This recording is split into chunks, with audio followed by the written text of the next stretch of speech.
James, you are good to go. Great, thank you so much. So I'll start off with a little bit about myself. I guess people may or may not know who I am. So I'm James, and I've been a web developer for about 5 years. And recently, well, I say recently, but really it's maybe for the last 4 months, I've been doing an email newsletter called Navigating Your Software Development Career. And that's going very well. Lots of people who are interested in that, which is what we're doing here. I blog on different platforms, and I've got an open source project that's gained a bit of traction. If you're interested, you can go look at that stuff. And you can see on the right hand side, I've got a picture of me in the winter, and then me in the summer. So you can see right now I'm in my like spring, mid-winter, mid-summer attire. And I live in Canada, so it gets pretty cold and then gets warm for about 2 months in the summer. And if you want to go on Twitter and have any other questions or whatever, definitely go on Twitter. So here's basically what I want to talk about today. I figured it would be really helpful to look at my career and look at all the things that not that I've done right, but like successes in my career, and also things that were failures and maybe things I could have done better or more prepared for. And so I think going through kind of like chronologically my career to give you kind of an idea of what it's like to have a career in the software development industry, what that looks like, and of course revolving around how you can accelerate your own career in the field, and a lot of tips that you can apply to yourself. So here's the timeline of kind of my career in general. I'll start by talking about some of my background, because I know a lot of people at Lambda School probably come from like non-technical backgrounds, and that's kind of where my background was. And then I went to college for 2 years for programming, and then I got, right now I'm in my third position, and so we'll go through this as we move forward. So my background, when I graduated high school, I was actually studying for 2 years after high school to go to music school and to study jazz. And life happens, so I didn't end up going to school for that. There's lots of reasons for that. Life happens, and there's different things that happen. And kind of after that, I had a real interest in philosophy, so I actually started studying philosophy quite a bit for a few years. I wanted to pursue a doctorate, but again, I had children and a family to take care of, so that kind of didn't really become practical to go study philosophy for 7 years. So then basically I was looking around thinking, well, what career is there that's kind of a trade type career? I don't have to invest 7 years in studying. And it just happened that computer programming was available at a local college where I live. And so I ended up pursuing that, long story short. So the main point I want to bring from like my experience, having my background and seeing how that's helped me, 7 years in now, counting school. And especially like the creative side of music. There was a study done that found there was a significant correlation between skilled musicians and skilled software developers, which is kind of interesting. You could probably Google that. And so like it's not all about computers. It's about having the right skills and being able to think in certain ways. So like music really does help, and obviously philosophy with like critical thinking, that kind of stuff, definitely helped with a lot of more advanced stuff, I guess, in programming. So we'll move on from here. So that's pretty much, just looking at my background, and, for you guys, it's beneficial to look at what you've done in your past and see, like, um, how that can help you in your own career. Let me just go back a minute here. So I just have a little list here, like critical thinking, obviously, creativity. That's a huge part of programming, especially if you're in like front end development. You're doing a lot of like styling, stuff like that, which that helped me, having like the music background and that creativity side. And writing and communication is a huge thing. We'll look later at like blogging, how that can help you in your career. And then even knowing how to interact with people through email and stuff like that. That really helps. So you can see on the bottom left there, we'll start looking at when I entered programming school at college. For this, I'm kind of going to jump around a little bit, just like chronologically going through like schooling for me and a few thoughts. And then at the end, I'm just going to kind of summarize everything and give you some tips. So I thought going through kind of my story would just be really helpful and hopefully keep your attention. So I went to college as a 2-year program, and it's kind of like a general IT program, but you can specialize. So after your first semester, there's 4 semesters, and after your first, you can kind of specialize. So I specialize in programming. So I did a lot of stuff like distributed programming, multi-threading, C++. I actually didn't do that much web stuff, which is where I'm at now. I did a lot of like lower level stuff, which, I enjoyed it, but I definitely enjoy web programming, being able to like visually see progress with like, having like web pages and things like that. So as far as college goes, compared, like I had mentioned earlier, I was looking for some kind of like trade or something I didn't have to go to school for 7 years to actually be able to get a job. And for me, college was super practical. I mean, 2 years compared to 4 if you're just doing bachelor's, or even 7 for a master or a doctorate. Huge benefit, and it's cost effective, stuff like that. But there were actually people in that program with me who started going to university, and they just found that it wasn't practical enough. So they switched to the college program, which is kind of interesting, where you have people who are going to university and discover, hey, this is actually not teaching me how to do my job. It's just teaching me a lot of theory, which is helpful. We'll look at that later. But I think more important than like just theory is just getting your hands dirty and doing the work. So for me, the college, the big benefit was that practicality.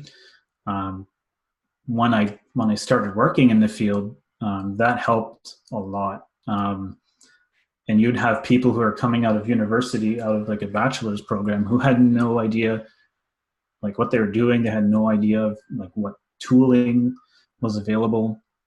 Like, for example, what IDEs or text editors were useful.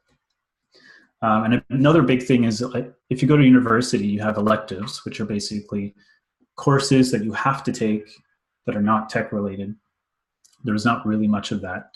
And having small classes and being able to get to know your teachers well, that was a huge plus. And in my case, a lot of times we actually went beyond the curriculum, because we had small class sizes. We could finish the topics in the curriculum early and just totally go off on tangents and learn lots of interesting stuff.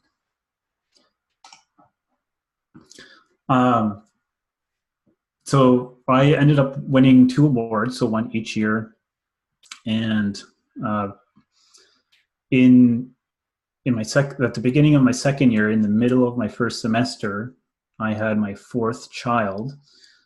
So I had to take like over a week off school. And then I came back and I had to like work really, really, really hard to make up for all that time. But this was something I had been constantly doing throughout my whole schooling, that I was pretty much every night I was working, I was learning. Even if I didn't have homework that I was assigned, I was still trying to just play around and learn more.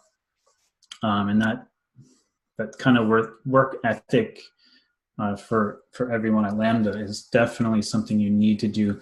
You cannot just do the bare minimum and expect to like excel.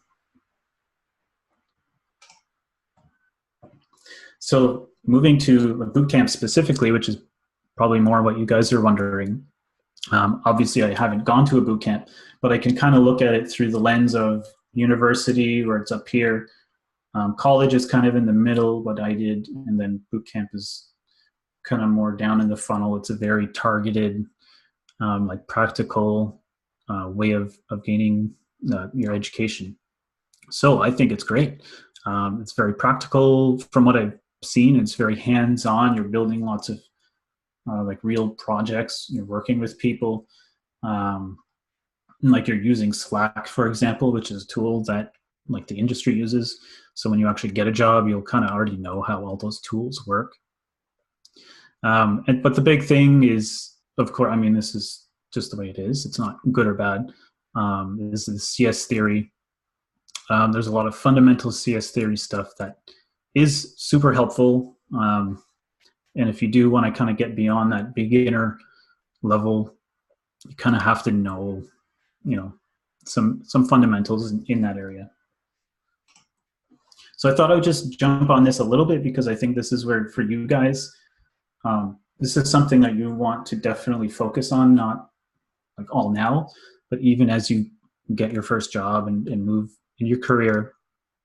These are things that you probably want to start learning on the side. I was going to take a drink.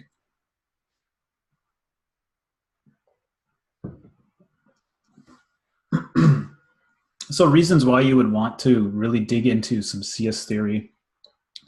When you have problems in your job, like, oh, I need you to build this system that does, X, Y, Z. If you know kind of these fundamentals, and you'll be able to kind of pick out patterns and be able to say, oh, that kind of sounds like, this other pattern that I know about. So you're not solving problems that have already been solved. So a lot of CS theory is just like patterns, where you can look at even like business requirements. If your company says we need you to do this thing, you can say, oh, okay, that sounds like this pattern that solves that problem. Performance tuning, that's a big reason why you would want to know some CS theory. Debugging, the right tool for the job, it just means you're not over engineering stuff, so you're not like complicating your code more than it needs to be. And that stuff you learn as you go in your career. It's not stuff you, even like myself, people who have been in the industry for 20 years, who don't do a perfect job. And then fads. What do I mean by fads? I'll give you a few. Like microservices, if you've heard of those, that's a fad. Even front-end frameworks, that's kind of on the fence, but it is kind of a fad. But I think they are super helpful. But as far as like the fad goes, learn JavaScript more than frameworks.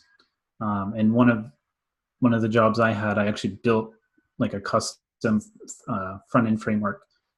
And that taught me way more than I would have learned using like a framework. So definitely dig into like the fundamental parts, like JavaScript, for example. GraphQL, it's a fad. I mean, it's good if you know how to do it, like to use the tooling. But yeah, anyways, if you look at the history of like the web and stuff, there's a lot of these kinds of things that come in and then they go out, and they end up being the same thing repackaged with a different name. But if you know the fundamentals, then you kind of already know what these things are. It's just a different name to the same thing. I'm going to move through some of these slides. So CS theory, here's a joke. If you want to work at Google, then you need to know all your algorithms and stuff. But seriously, it is really helpful. So I'm just going to skip those. And here's some resources. And I mean, just go on YouTube, like literally go on YouTube and type in CS theory. You can even check out some blogs and things like that. Cracking the Coding Interview is, if you really want to get into it, that's a fantastic book. You can just check out on Amazon. So recapping kind of that whole section, this section I wanted to kind of go in a little bit more because that's where you guys are at right now. So work hard every day, learn hard, and these are things you should just keep doing it in your career. CS theory, you want to get into that a little bit. And one thing I've noticed that once you get into your career, a lot of people start learning like advanced concepts, but then they forget about all the fundamental stuff. So really focus on the fundamentals. It's good to keep learning and advancing, but all the advanced stuff, you might see people like talking about these really complicated whatever algorithms or tools or whatever, but in the end, it's all the same stuff, just repackaged. So that's something that's really helpful to remember, that just stick to the fundamentals, do that really well. So we'll move on to when I entered my first career, or my first job after school, and that was in 2014. So of course everybody wants to hear this. The way I got my first job was because I had connections with the owner or the CEO of the company. Now that being said, I worked like I just went through. I worked really hard. I had good grades. I won some awards. Obviously, this helps.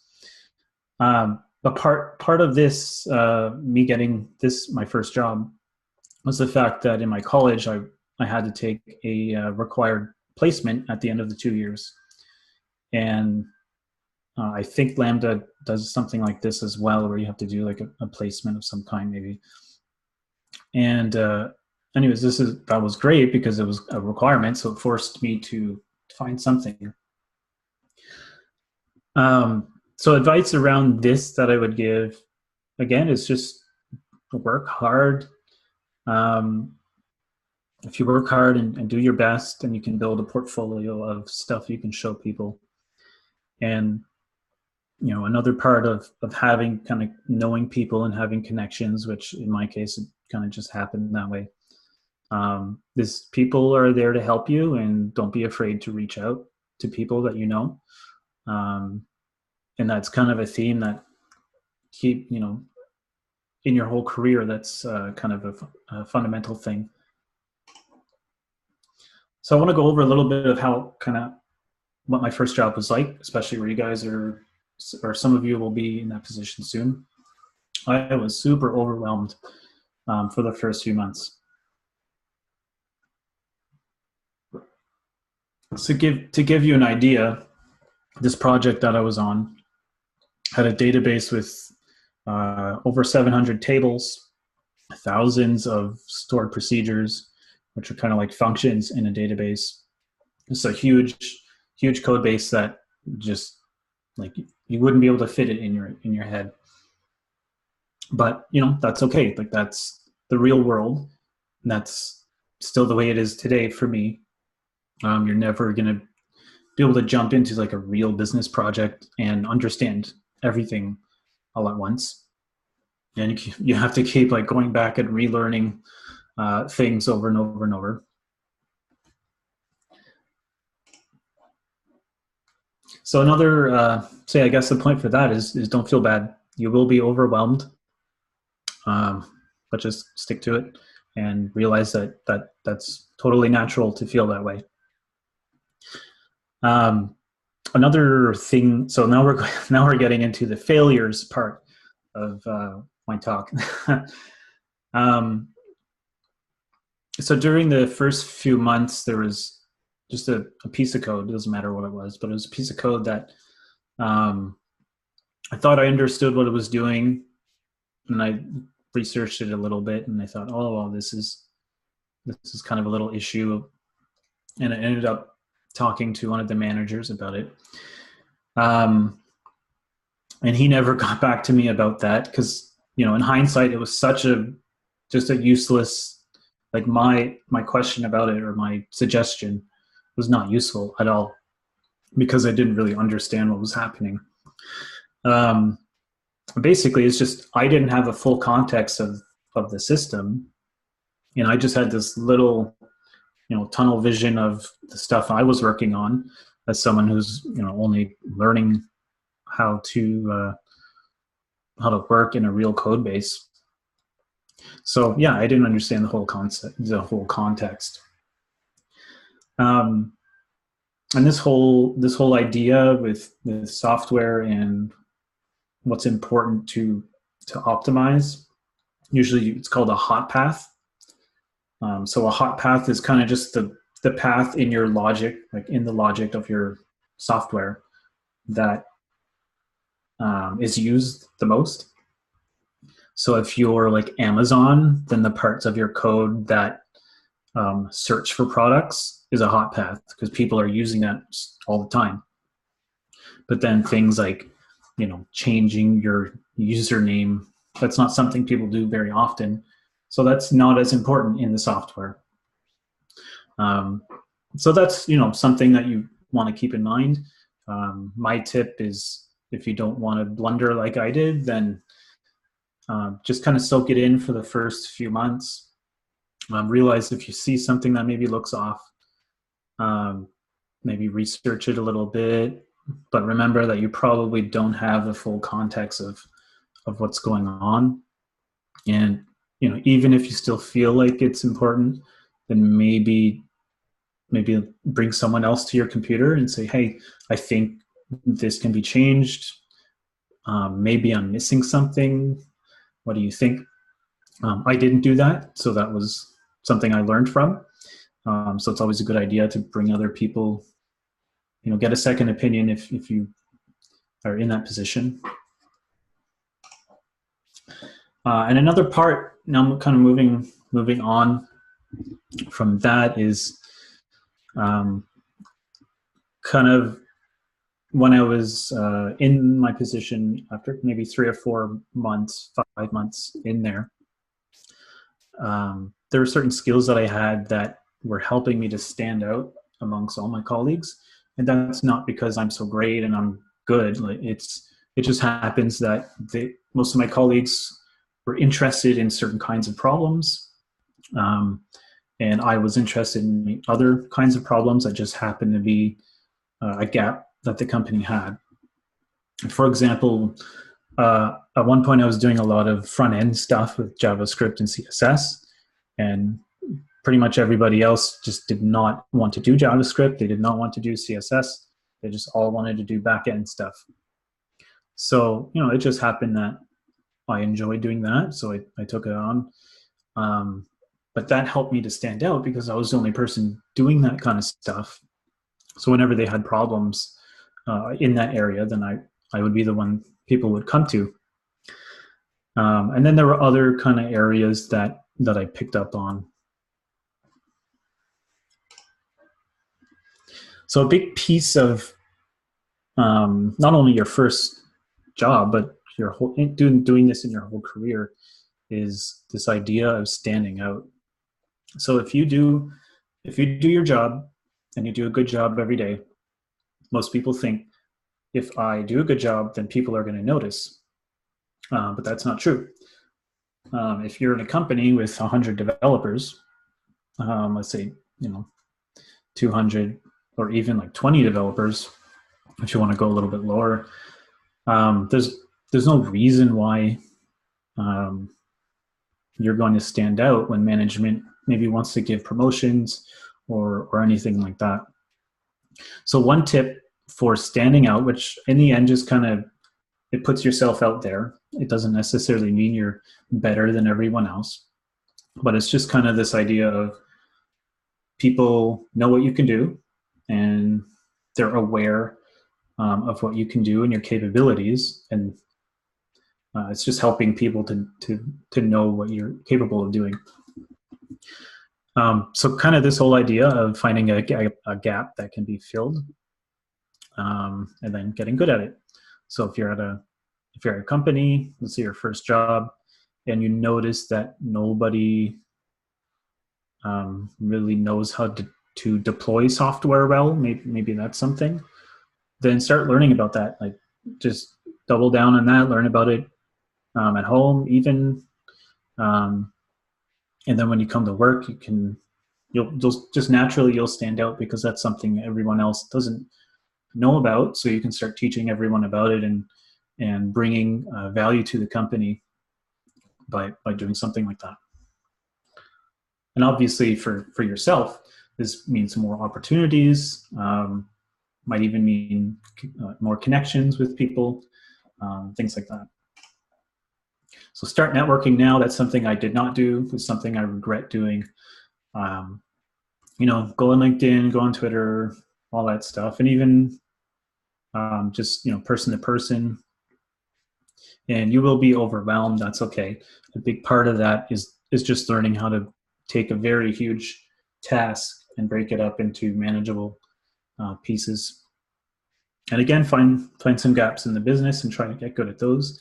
A lot of times it's stuff that you notice. And don't do what I did. Don't speak too soon. And again, if you find something that, you know, seems pretty critical, and try to get a second opinion. And bonus tip: everybody loves bonuses and extras and all that kind of stuff, and prizes. The ability to learn new things is really kind of the key to everything here. If you're someone who can learn new things very fast, especially in this industry, then, you know, you're like 50% ahead of everyone else. So, and again, this comes back to the background. If you are someone who's read a lot of books and you're good at reading, then, you know, that skill is huge in this industry. Being able to read quickly and digest information quickly. And if you can't do it, because I actually had, like I had mentioned, when I was studying philosophy, up until that point, I haven't really read that many books in my life. And I knew that I was bad at like reading books. I would start reading a book and I couldn't do it. So I literally said to myself, like, I need to learn how to read well, because I can't do it. So I just did it one step at a time. I read small books and tried to find things I was interested in. And that is a huge benefit. Just being able to read really well. So that's a skill that everyone needs to do if you want to excel in this profession. So now we'll move on to my second role.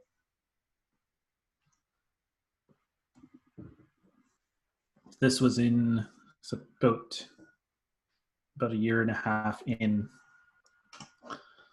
So it's kind of complicated how this worked out. The business I was at was actually bought out, and I joined this new company. This new company kind of split into two divisions. One division was the product that I had already been working on. It was kind of the moneymaker for the business. And then another division where we did a lot of, we built projects for other people. So sometimes a lot of smaller projects. There's one big project in particular. And so the way it ended up is, like I had mentioned, because there were certain skills that I had acquired that most of the other developers, you know, they just weren't interested in. These are skills that are like front-end development, right? That's pretty critical to any app that you're building.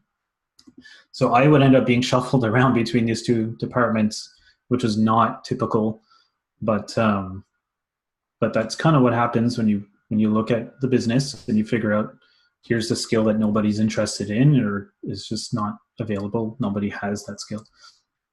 And then if you get that skill, then everyone's going to look to you when they have a problem or need that skill in a project.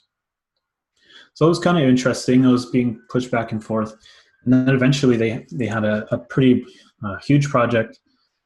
It was basically this insurance company in Eastern Canada, and they had, anyway, long story short, it was a mobile app built with kind of this ancient technology, and now they needed to take all that logic from that app and build a whole like web application on top of it. And so because those are some of the skills that I had gained, they came to me to kind of lead that project. And kind of what I just said, this whole idea of standing out and finding gaps, kind of obviously this is a reoccurring theme through this, and it's just such a fundamental thing, right? If everyone is good at database programming, and you focus on database programming, then you're not going to stand out. But if everybody's interested in database programming and you're building web applications, and you decide, well, I'm going to focus on something that everybody else isn't interested in, like front-end development, then yeah, you're going to stand out. Everyone's going to need you on all the projects because you're the guy who's good at that. No one else is. And again, not because they're not skilled, it's just they're not interested in it. Everyone has to kind of pick and choose what they're going to be good at, kind of in a more advanced way.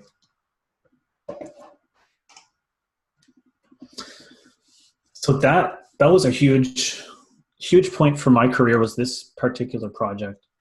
And I learned so much in this project. And there was so many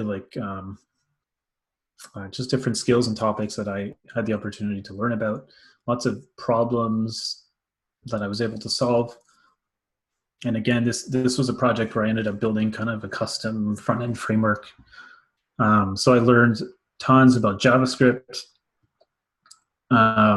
It's not something I'd recommend today to write your own front-end framework, but sometimes you end up in a business case where you're kind of forced to do it for political reasons, and that happens. So benefit to me is I was able to learn a lot about JavaScript and that kind of stuff. So I'm taking kind of what happened in my that opportunity and boiling it down into some tips. Always take the hard projects. That was a hard project.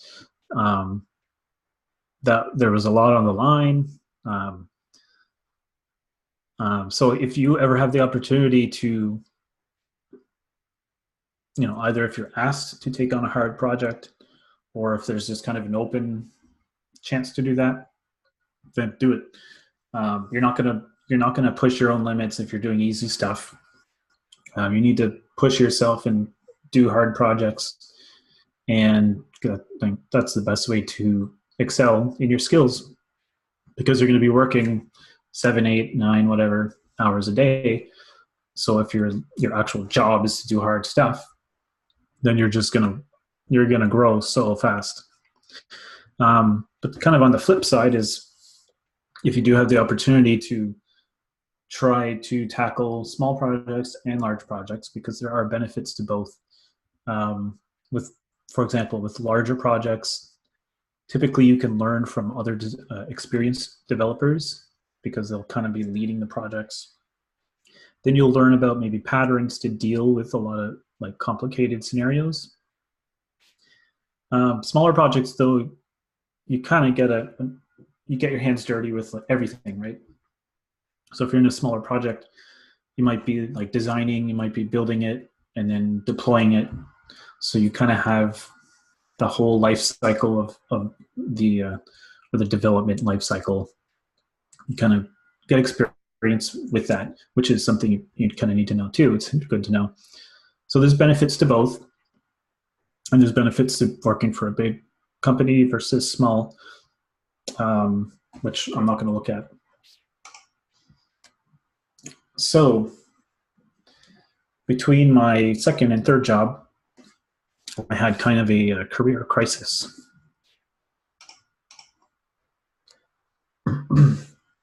So at this time, I was think around 3 years into my career, maybe a little, about 3 years into my career.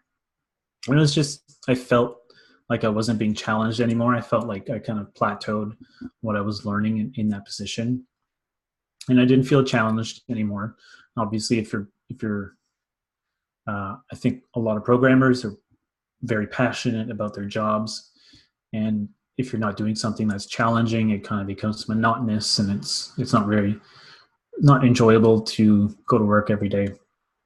And in particular, I was frustrated with .NET because that was the technology that I was primarily using. At that time, .NET was really hard to use. Um, since then, .NET has changed, and there's a kind of a newer. They rewrote the whole thing and open sourced it, and it's way, way, way better. But at the time, it wasn't. So what I ended up doing is I got interested in Laravel, which is a PHP web framework. Maybe some of you guys are familiar with it. And I just found it was so much easier to build stuff with, just very practical. And I built kind of some small projects on the side, and decided, well, maybe I should get into PHP. So I interviewed for a PHP job, and I just totally bombed it. It was so bad. And anyways, that happens. That happened, and I tried to kind of switch, and I just hadn't learned enough about PHP. But at least I tried. And then after that, I had another interview for a front end position using Vue.js, and that was actually something I was very skilled at. But I was kind of getting towards the end of the interview process, and then they kind of just off the cuff told me like what kind of projects I would be working on content wise, and it was just totally unethical. Just not something I wouldn't be able to do. So that didn't happen either. So that was kind of an interesting point where I was, really close to moving on, and it's like, oh man, that's totally not something I'm going to be doing. So anyway, some tips from my crisis for you guys is once you're in your first job, if you feel like you get to a point where you're not learning and you're not challenged, it could be a sign for you to move on, and that's okay. It's your career, so you need to take ownership of your own career. Just like it's your own life, you can't expect other people to live it for you. And sometimes you might have conflicts with either a potential job or the job you're in. And if you have certain ethical values that might be in conflict, if you have the opportunity to say no, then don't do it. Even if there's a lot of money at hand, for myself personally, if there's an ethical conflict, then forget it, and that's okay. And another point is, because when I interviewed for that Vue.js position, I would have passed the interview. It's just that one ethical issue, big issue. But you can pivot. At that time, I was doing a lot of back-end work, and now I'm trying to get into front-end work. And again, this comes back to kind of learning the fundamentals really well, learning some CS theory too, and you can apply that to any programming language. You can apply it to any thing, like a front-end development versus back-end. So you can pivot if you want. So don't feel bad if you get into your first job and it's something, like back-end development, but you're really interested in front-end. That's okay. Do back-end development for a while, and there might be opportunities in that job to move to another project where you can do front-end. So don't feel bad. Just remember that you can pivot. And if you're doing, let's say, back-end development, and then you land a job doing front-end, that's like in an instant, you've just pivoted. And you never know when that can happen. So don't feel bad. Sometimes with myself, I just really felt sometimes like I'm in a rut. Um, but that happens. And it's always good to remember that you're able to pivot if you've learned the fundamentals really well. So now we'll look at my third job.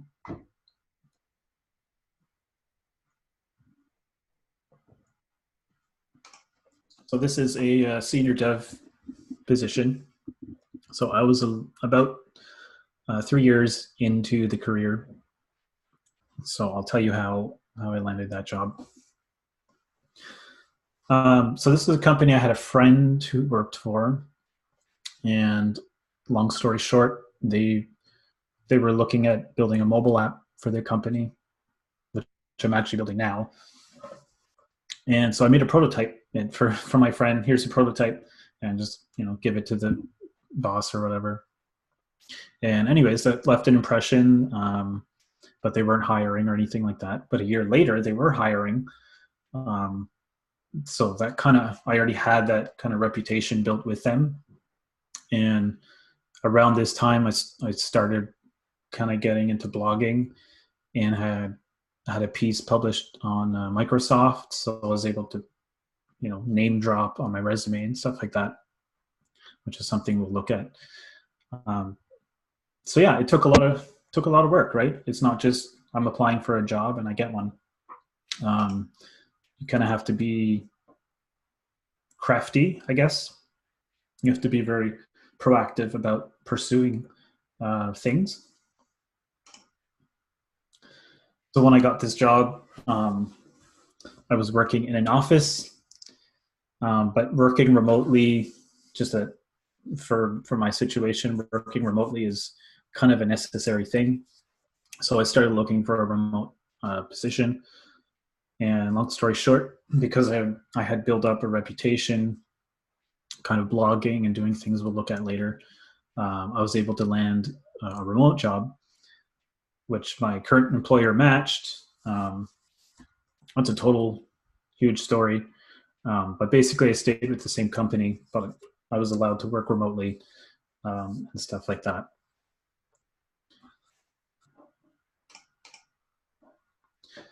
So some tips for you, and these are totally general. It's not like you have to be 3 years into your career.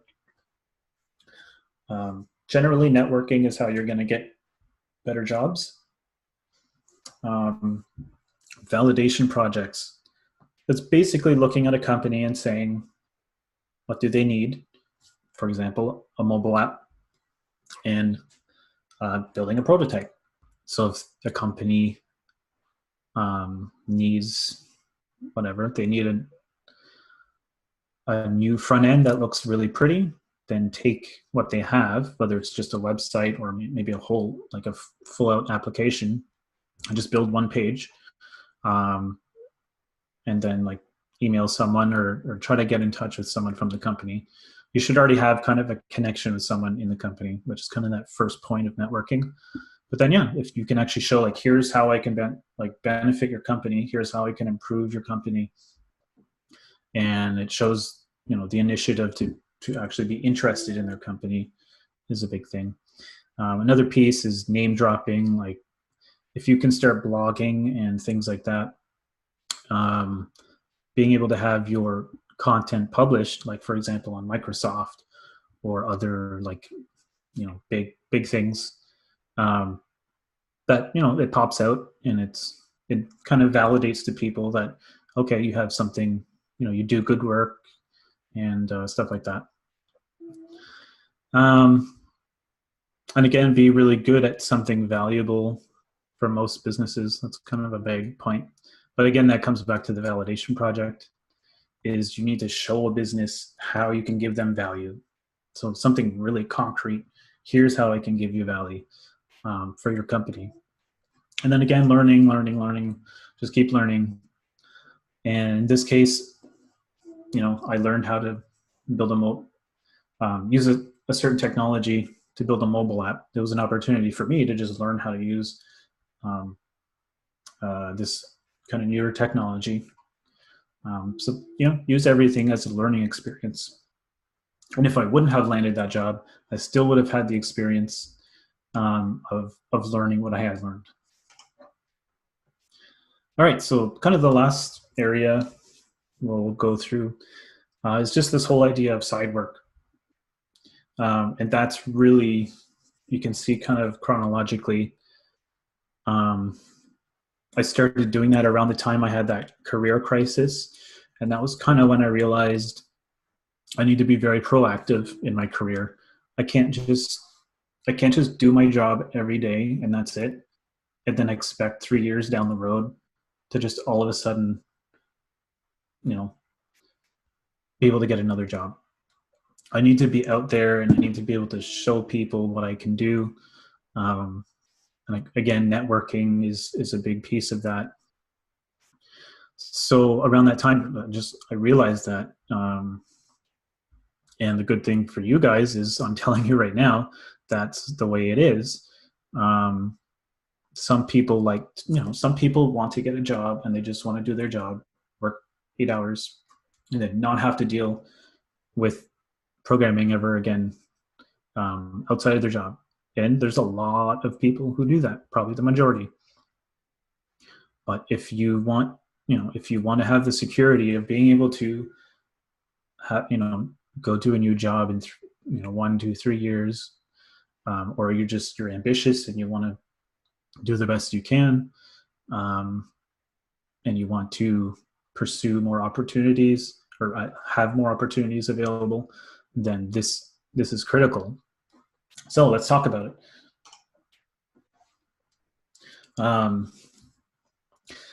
So yeah, this is the biggest contributor for my career. Once I started doing these kinds of things that we'll talk about, it just totally kind of exploded, what opportunities there were for myself. So in 2017, which was kind of around that crisis, I started blogging, ended up having some stuff published in Microsoft and other places. And one other thing is like joining Twitter and just interacting with kind of these leaders in the industry. You'd actually be surprised, just going on social media and commenting on stuff that people you look up to, like tech leaders or whatever you want to call them, just commenting on their stuff, that could kind of give you some opportunities there. It has for me. Another thing that I did was learning about marketing and branding. And I think if you're a software developer who knows how to market himself, which I'm still learning, I'm by no means a marketer or a pro marketer or anything like that. But if you kind of know the basics, then it kind of just happens naturally. You don't have to work super hard at it. Over time, it just kind of builds and builds and builds. And anyways, I'll move on from there. So there's kind of this whole concept of once you do get some experience, a few years experience, people say, should I be a generalist? Should I just be kind of like mediocre at a lot of things? Or should I like pick something and get really good at that? And I think eventually, like once you're in the industry for a few years, yes, you should pick something and get very good at it. And again, this helps you stand out.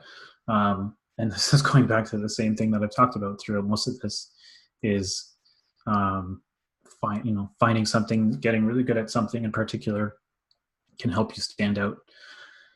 For myself, I started off just kind of with general full stack development. And then when I was leading that insurance selling platform, I had the chance to learn a lot about system architecture. And from there, I started getting into the community, like blogging and stuff like that.